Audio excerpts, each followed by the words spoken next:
We're going to finish this chapter on gas laws, and the last things we need to talk about are gas mixtures and the relationship of pressures to moles.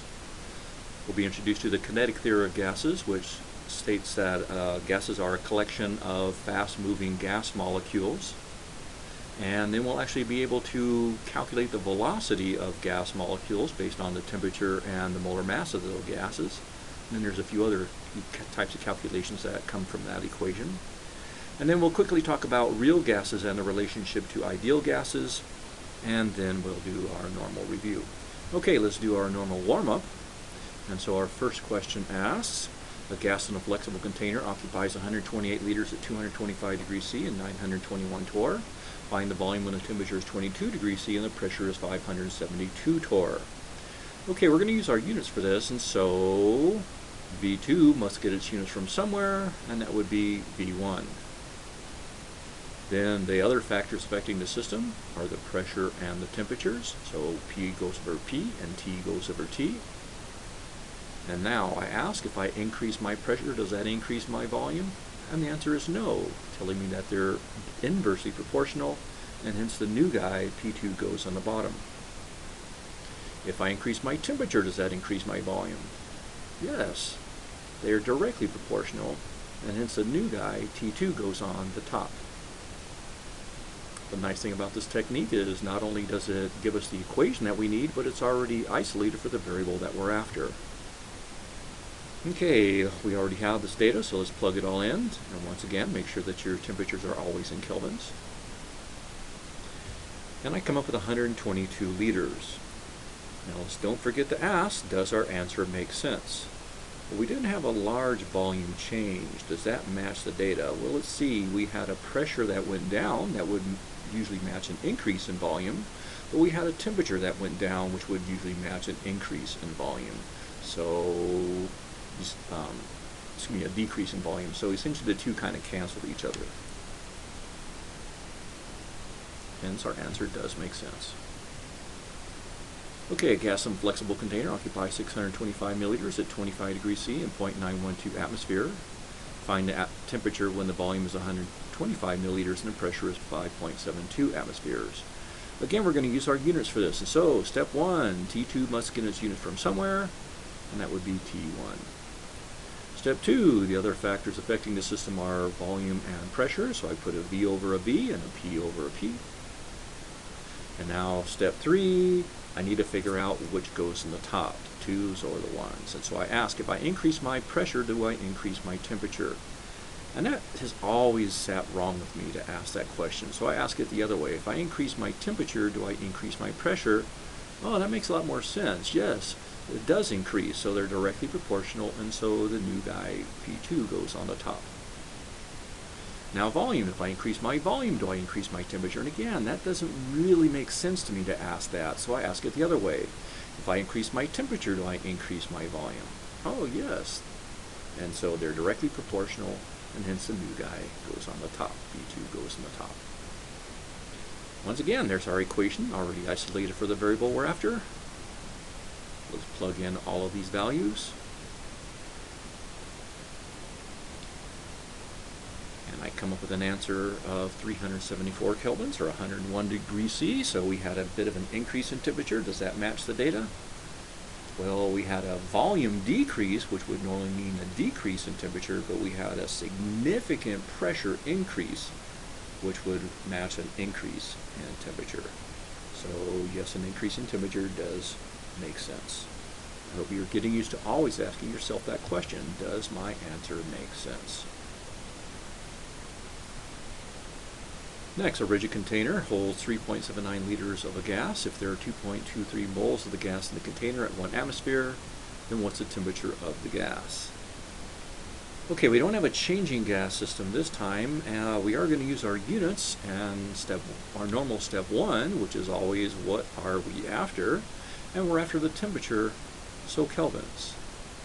Now our step 2 is going to change from our normal step 2. Instead of looking for a number with a single unit to start the calculation with, we're going to start the calculation with our universal gas constant with the unit we're after in the numerator. And then those other variables need to cancel, so I'm going to put moles on the bottom, liters and atmospheres on the top. And let me plug in those values. Usually I wait till I plug in the values, and then I go back and scratch out the liters, scratch out the atmospheres, scratch out the moles, and circle the kelvins, just to double check that everybody canceled correctly.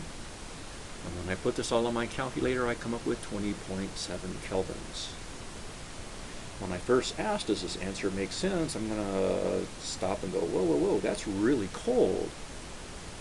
But do note, that's a large amount of gas for that very small volume. At that pressure of 1 atmosphere, that can only be achieved with a very low temperature. So this actually does make sense.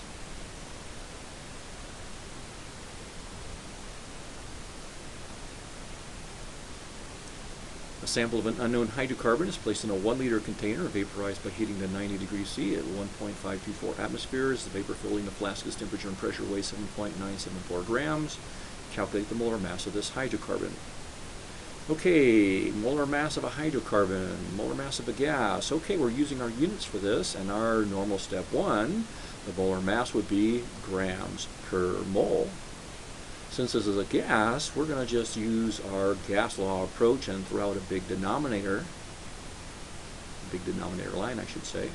And now ask, where do I get the unit of grams? Well, that's from the actual mass that was given, that's 7.974 grams. Okay, well, there's our numerator unit. What about our denominator unit? Where do we get moles? From the universal gas constant with moles in the denominator. And that tells me where the other 3 variables need to go. Kelvins on the top, liters and atmospheres on the bottom. Let me plug those values in. Again, make sure you convert that temperature into kelvins.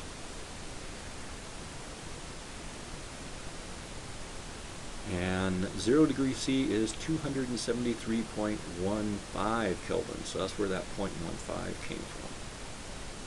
Let me put this all on my calculator, and I come up with 156.0 grams per mole, which seems like a reasonable answer.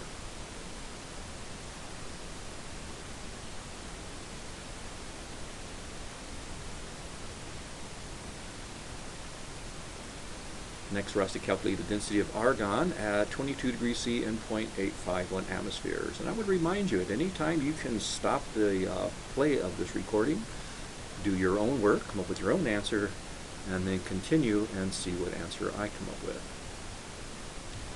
Okay, we're using our units for this, and the density of a gas is going to be measured in grams per liter. And again, since this gas law calculation, we're going to be throwing out our big denominator line. And now where do we get grams from? Well, that's actually the molar mass of argon. So off the periodic table, we get that 39.95 grams per mole. And then where do I get liters? Well, for my universal gas constant with liters in the denominator, and do note that already cancels the moles that we had. We just need to get out of kelvins and atmospheres. So atmospheres on the top, kelvins on the bottom. And let's plug in that temperature in Kelvin, so 22 plus 273 for 295 kelvins, and that 0.851 atmospheres. And when I put this all on my calculator, I come up with 1.40 grams per liter. Now, it's really hard for me to tell if this is a reasonable answer. It seems reasonable, but there's actually a wide range of densities for gases.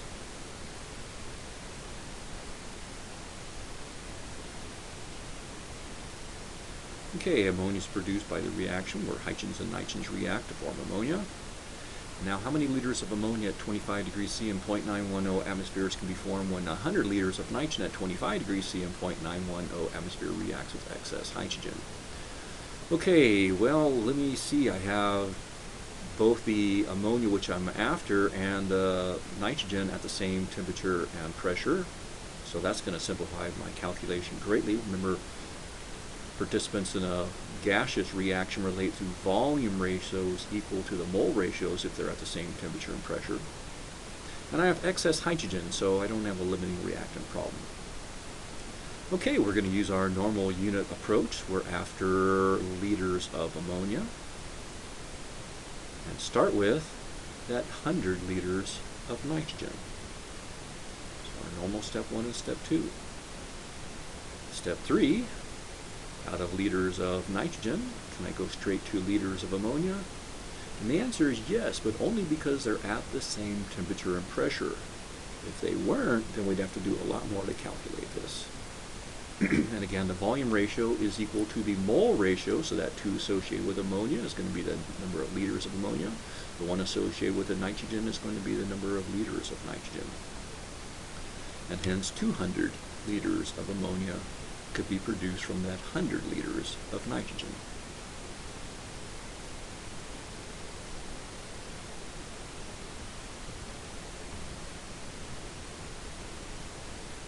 Okay, so in that same reaction between hydrogen and nitrogen form ammonia, and this time we're asked how many liters of ammonia at 350 kelvins, and 2.11 atmospheres can be produced when 67.5 liters of nitrogen at STP reacts with 181 liters of hydrogen at 398 kelvins and 6.12 atmospheres. Okay, a lot of information given in this problem, so let's break it down.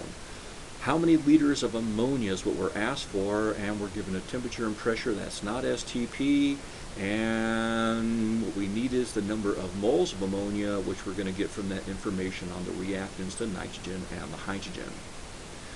The nitrogen's at STP, so that'll simplify that calculation a little bit, but the hydrogen does not. Okay, so first, to make sure we keep organized, what are we after? We're after liters of ammonia. And we're going to get this from our gas law type unit analysis method, where we start with our big denominator line, and then we get liters from the universal gas constant with liters in the numerator. Let's go ahead and place everybody else across the denominator line so that they cancel. And then I see I have moles of ammonia, which I don't have. I'm going to have to calculate that from the hydrogen and nitrogen information. And since I have both of them, this is a limiting reactant problem, so I'm going to have to do both. Okay, so I'm using my units, and for the nitrogen it's at STP, so my normal approach, step 1, I'm after moles of ammonia. Step 2, start with that 67.5 liters of nitrogen. And then step 3, out of liters of nitrogen. Again, I'm only doing my normal unit analysis approach because this is at STP. Now, can I go straight from liters of nitrogen to moles of ammonia? No, but being at STP, I can go to moles of nitrogen and then use my balanced equation to go from moles of nitrogen to moles of ammonia. I hope you recall the molar volume of a gas at STP, 22.4 liters per mole. And then from the balanced equation, we see 2 moles of ammonia are produced from 1 mole of nitrogen. And so we can potentially form 6.027 moles of ammonia. We have to do the same thing for the hydrogen information, but this isn't at STP, so we're going to have to use our normal gas approach using our big denominator line. And then moles of ammonia comes from moles of hydrogen, so moles of hydrogen with moles in the numerator. Then my temperature in kelvins goes in the bottom, my volume in liters, and my pressure in atmospheres goes in the top, and I have this information, so we plug that all in. And that's going to give me moles of hydrogen. Let's not forget that. So I need to do a simple conversion from moles of hydrogen and into moles of ammonia from the balanced chemical equation, with 2 moles of ammonia being formed from 3 moles of hydrogen. And so I can potentially form 22.60 moles of ammonia from that hydrogen. Now, how much can I actually produce? The smaller amount, the limiting amount. And now that I have that amount of moles of ammonia, I have everything to plug into my original calculation. And I come up with 82.1 liters of ammonia. Does my answer make sense? It seems reasonable. There's a lot going on in this problem, so it's hard to really say with a small region of what it would have to be, but at least that seems like a reasonable volume.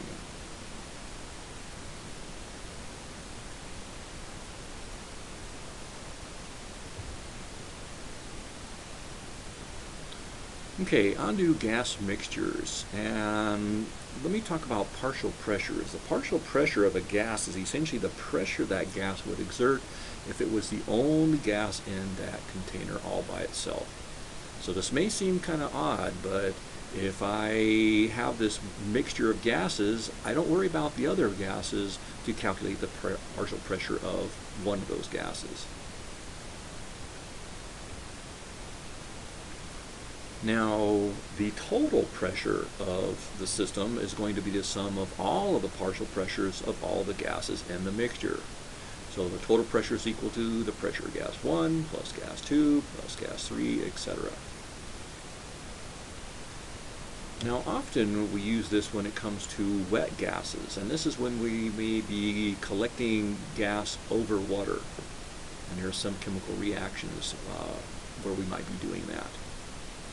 And here the total pressure would then be the pressure of the gas that you're collecting, perhaps it was hydrogen, plus the pressure that's being exerted by the water. Now the majority of the pressure will come from hydrogen, but there will be a significant contribution from the water. Okay, onto the relationship between your partial pressure and the fraction of moles in your gas sample. We begin by recognizing that the pressure ratio, so the pressure of gas A to the total pressure, would be equal to the mole ratio of gas A so moles of gas A to the total number of moles. And if we think of how pressure and moles are directly proportional, this should make sense. Now let me rearrange that equation so that the pressure of gas A would be equal to the mole fraction.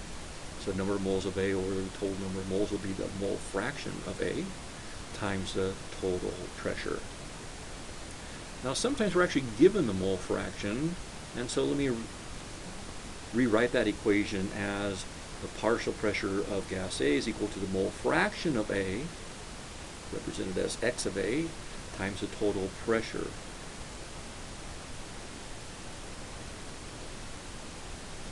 Let's do an example. Okay, we're told the atmosphere is approximately 1% argon, 20% oxygen, and 79% nitrogen.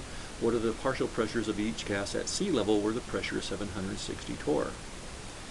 Okay, well they're actually giving us the mole fraction, which makes our calculations pretty straightforward. The partial pressure of argon is equal to the mole fraction of argon times the total pressure. The mole fraction of argon is 1%, so 1 per 100, or 7.6 torr. Again, pretty straightforward when you're given the mole fraction. The partial pressure of oxygen is equal to the mole fraction of oxygen times the total pressure. The mole fraction of oxygen is 20%, so that's 20 per 100. So oxygen exerts a partial pressure of 15. It's going to be 150 torr.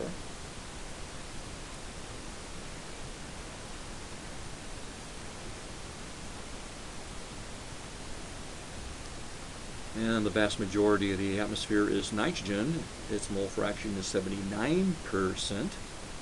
So 79 per 100 times the total pressure of 760 torr gives us 600 torr of pressure from the nitrogen. I'm only giving two significant figures because of the limitation of the significant figures in the mole fractions.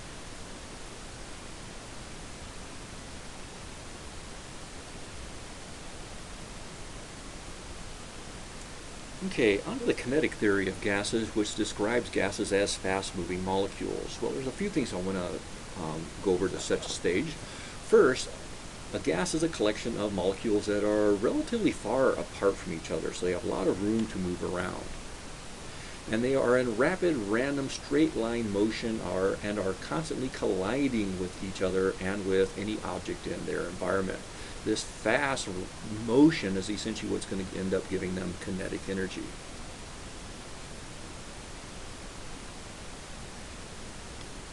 And that the pressure exerted by a gas is the result of the constant bombardment of gas molecules with the surface. So if you think about the pressure that's being exerted on us right now, it's from the gas molecules around us doing this very fast collision with our bodies. Now, when we look at the pressure, we can see that then there's two things that it's dependent on: how fast the molecules are moving and how many collisions are occurring in a given amount of time. So the amount of collisions occurring would be related to the volume. Greater volume, essentially you have greater surface area, so essentially more room for them to move around in, and hence less collisions. So greater volume, less collisions, less pressure. And as you increase the temperature, then the molecules are moving faster, so harder hitting collisions, and hence a higher pressure with a higher temperature. So this essentially explains the relationship between volume, gas molecules, and the temperature. And of course, I didn't really talk about gas molecules, but having more of them around means more of them colliding with your surface. Okay, we have an equation that actually relates the velocity of a gas to the temperature of that gas and the molar mass of the gas. And so we have the velocity squared is equal to 3RT over the molar mass of that gas, which I can rearrange as the velocity is equal to 3RT over the molar mass of the gas raised to the 1/2 power, or the square root. Now for this, the universal gas constant R is going to take on the units of energy, and hence it has the units of 8.31 joules per mole Kelvin. We haven't actually used this form of the universal gas constant yet, but there are several times when we're going to be looking at this version of the constant when we're talking about energy.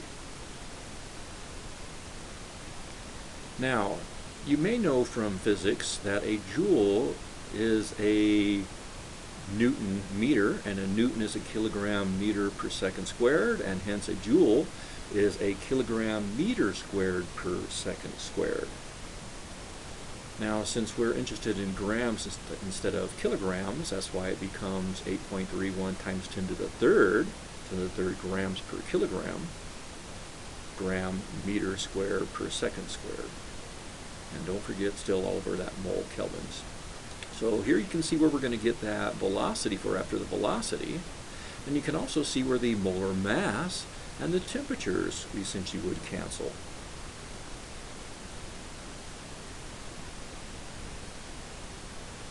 Now there's a couple of derivations of this equation that are common.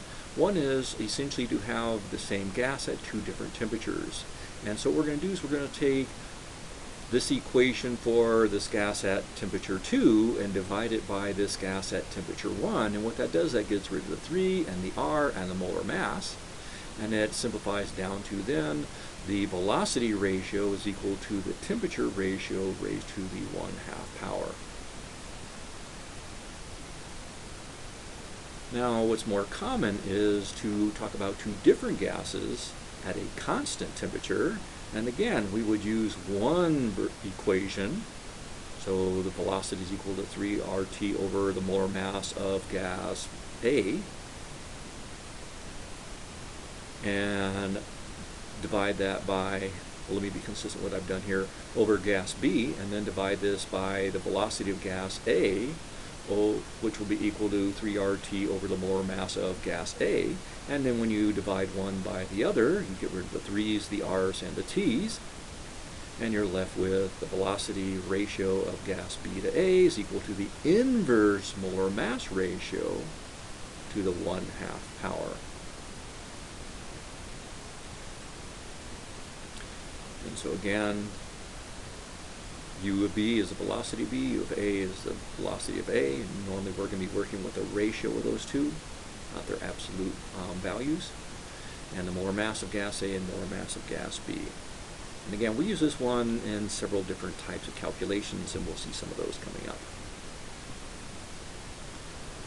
Now, I want to introduce you to the term effusion of gas. And effusion of gas is essentially, well, it's defined as the flow of gas particles through tiny pores or pinholes, but essentially a gas can effuse through a room.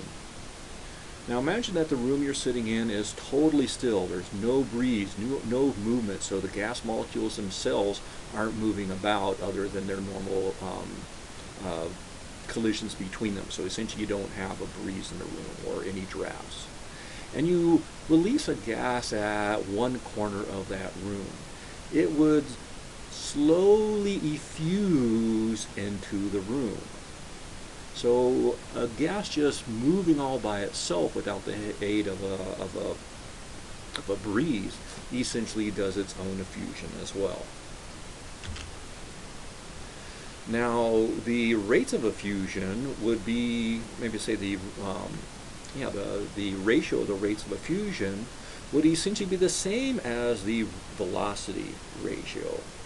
So again, your rate ratio is going to be equal to your velocity ratio. So the rate of effusion of gas B to gas A is equal to the velocity ratio of gas B to gas A.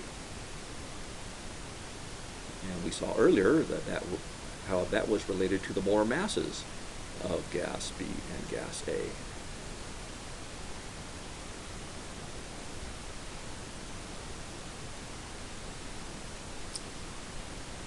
So I would remind you again, the velocity ratio of gas B to A is equal to the inverse molar mass ratio to the square root. And the velocity ratio is now the same as the rate ratio. And often what you're going to be given is two gases effusing, and here is their rate ratio of some sort.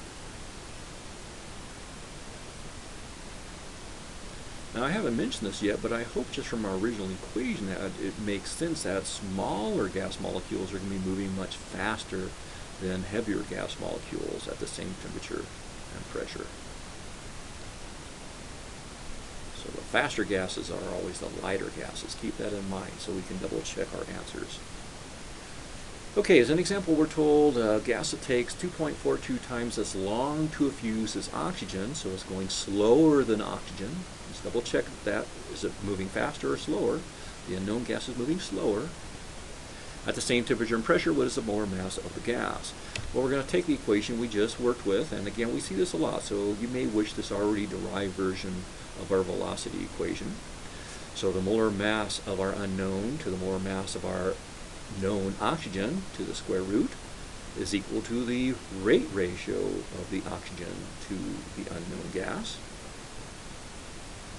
And now, if the gas is taking 2.42 times as long to effuse as oxygen, then the oxygen is effusing at 2.42 times as fast as the unknown. We need to be careful here with where does that number go. Does it go with the rate of the O2 or the rate of the unknown? Just think of which one is going faster. That's the one that's going to get the bigger number. Okay, let's rearrange our equation for the molar mass of the unknown. So first I take the square of both sides and then multiply out the molar mass of the O2. Let's go ahead and square that 2.42 and bring out the molar mass of O2, and do note it's O2, so twice 16.0 grams per mole for 32.0 grams per mole. And when I put this on my calculator, I come up with 187 grams per mole.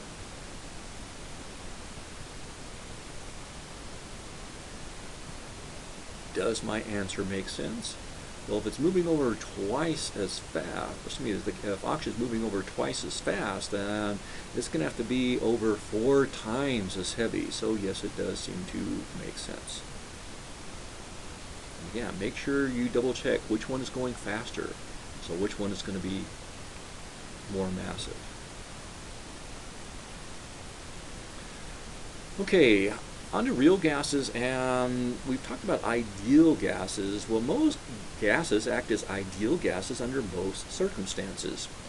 When they start varying is when they start getting closer to each other. So when we have gases at very low temperatures or at very high pressure, so that these gases are getting very, very, very close to each other, well, then we can start feeling attractive forces of those gases.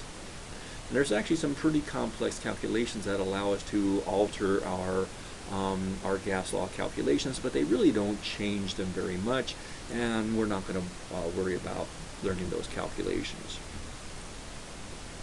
But again, most gases act as ideal gases under most circumstances. It's only when you get gases starting to get really close to each other that we start having significant alterations from the calculations.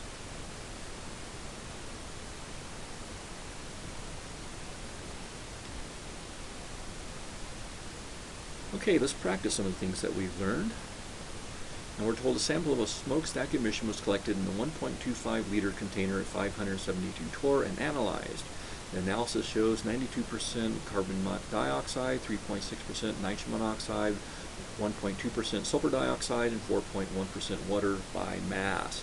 So that's our mass percent, not our mole percent. So that's going to mean there's a lot more to our calculations, at least our setup.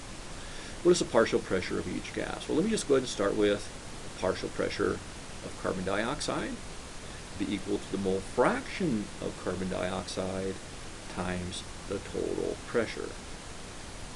And if they gave us the mole fraction instead of the mass fraction, we wouldn't have a whole lot of work to do, but we weren't. So we're going to have to calculate the number of moles of carbon dioxide. So I'm going to take that 92%, turn that into 92 grams of carbon dioxide to get my number of moles of carbon dioxide using the molar mass.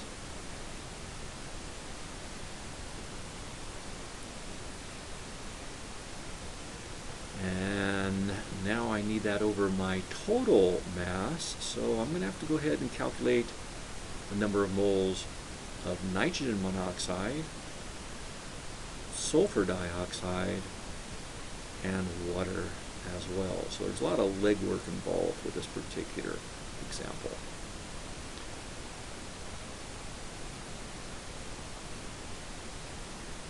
And there's going to be one more number I need, and that is their total. So let me get the number of moles of each. I need that. And then I need my total number of moles. Okay, now armed with this, my mole fraction is that 2.09 moles of CO2 divided by the 2.46 total number of moles of gas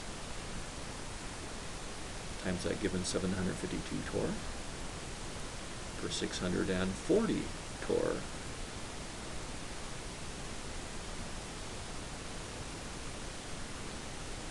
Partial pressure of the nitrogen monoxide is equal to its mole fraction, so that's going to be the 0.120 moles of NO over that same total 2.46 moles of gas times the total pressure.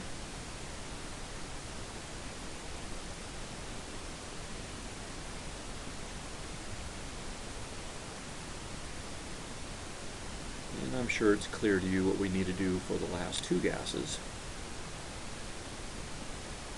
Take their mole fractions and multiply by the total pressure.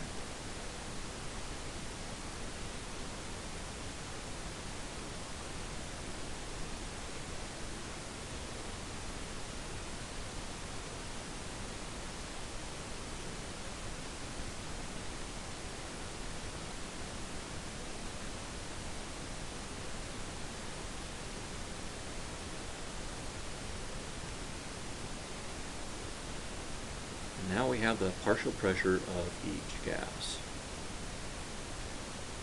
And if we were uncertain about these calculations, we could add up all those partial pressures to see if indeed we get that total pressure of 752 torr. Now do note, each of these answers is two significant figures, so there may be a little bit of variance in that last digit.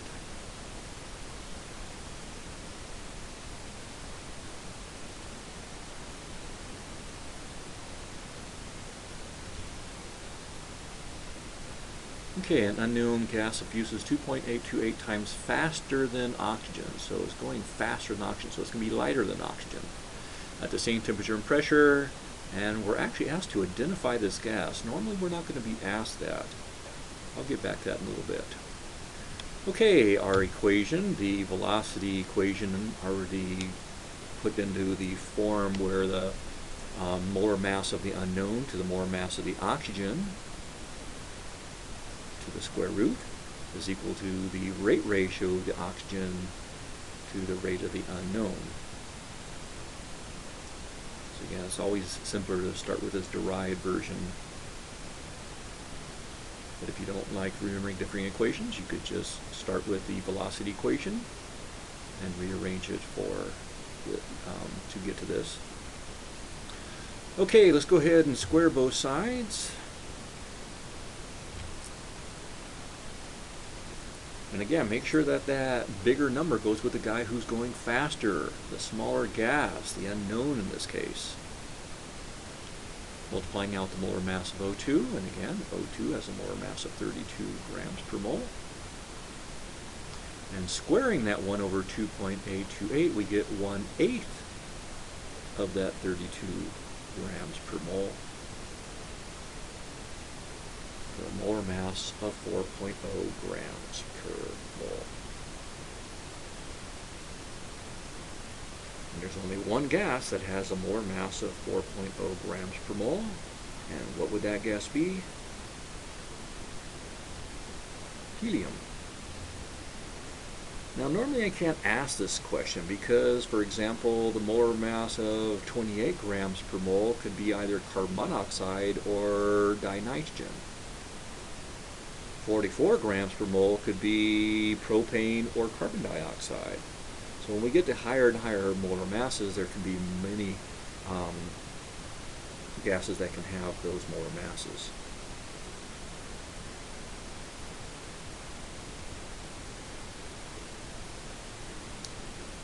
Okay, at what temperature will the average velocity of nitrogen molecules be twice their average velocity at room temperature?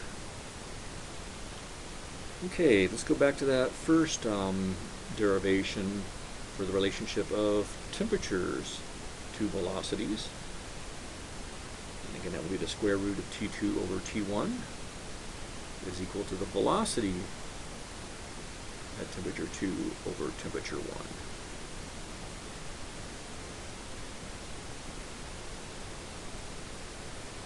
Let's square both sides and then multiply out T1. And here's T2 isolated. Still need our temperature in Kelvin. And we want twice the average velocity, so let's just make velocity at 2 for the velocity at 1. So essentially we have 4 times our temperature to go twice as fast, and hence at 1180 kelvins. Then the nitrogen molecule will be traveling at twice the velocity. And actually that'll be true for any gas, it doesn't matter what gas. You're going to have to quadruple the temperature to double the velocity.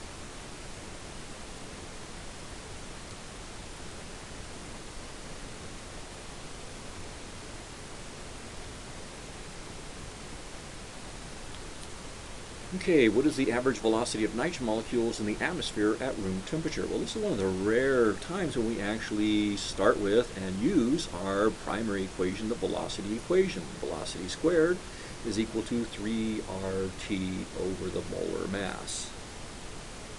Let's just take the square root of both sides.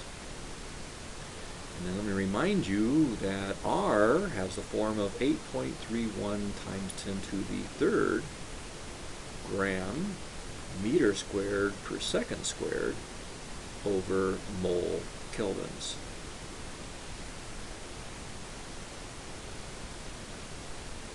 And it's actually just a matter of plugging everything in. And nitrogen is N2, so twice 14.0 for 28.0 grams per mole. So there's the 3, there's the R, there's the T. Of course, it has to be in kelvins, and there's the molar mass.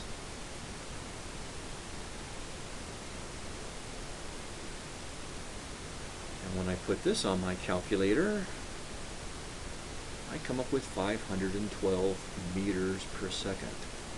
So that's a little over a kilometer per second. Now, I've previously used my units to transform this from meters per second into miles per hour, and I would challenge you to do that. Use your units. Step 1 equals miles per hour. Step 2, start with that 512 meters per second. Convert from meters into miles, convert from seconds into hours, and you're going to get something that's almost Mach 2. Very, very fast, and that's just at room temperature, 22 degrees C. It's amazing how fast gas molecules are moving.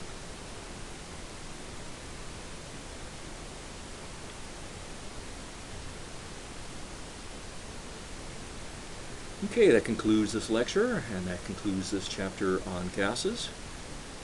Our last material was gas mixtures and partial pressures and mole fractions. We learned a kinetic theory of gases, which describes gases as a collection of molecules that are on average far apart from each other and are in rapid, random, straight line motion and constantly colliding with each other and objects in their environment. That helped us to see where pressure came from and how it was related to temperature, pressure, and the number of temperature, volume, and the number of gas molecules. Then we're introduced to the velocity equation, velocity squared equals 3RT over the molar mass. And we saw a few derivations of that equation for a fusion of gases, and then we learned about real gases. Okay, that concludes this lecture.